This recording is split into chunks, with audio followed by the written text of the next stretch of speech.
Okay, Mr. Walsh, is there a particular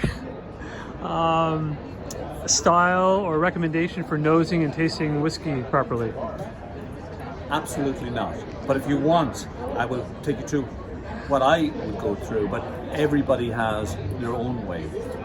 For me, especially with Rider's Tears and my whiskies, I will tend to have them neat. I won't be adding ice unless it's late at night, but I'm not adding ice. I may add a drop of water if it's a high strength whiskey, but after, not when I do my first tasting. And I do like to have the whiskey in glass for quite a while before I taste it, so 5, 10, 15 minutes easily. Leave it sit there, let it breathe, and we'll come back to it.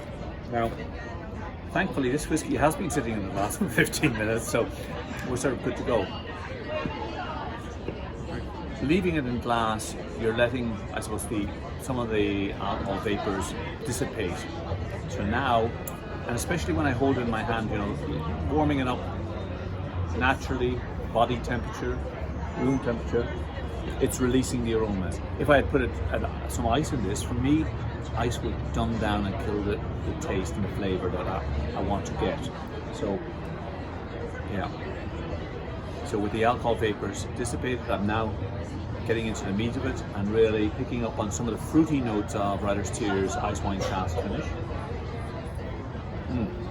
And this is really taking, say, drink me. Before I do that, sometimes I will just dab my finger in the glass. And if you're driving and you don't want to, be tasting whiskey or whatever else, nice way to find out about a whiskey. Rub the whiskey on your wrist. Again, let the vapors just push on a bit there. My hand warming up the alcohol, warming up the whiskey. Now, I really can pick up on some of the notes here, the sweet note, and I know you're recording, but if you want to just grab hold, look at that, you get that? Yeah, so it releases some beautiful scents from the whiskey. So that's another way of doing it. Finally, sipping. Just a little bit first, because I had a different whiskey earlier on, so you could have used a glass of water maybe to refresh the palate. I'm just going to refresh it with a drop here, and that's start again.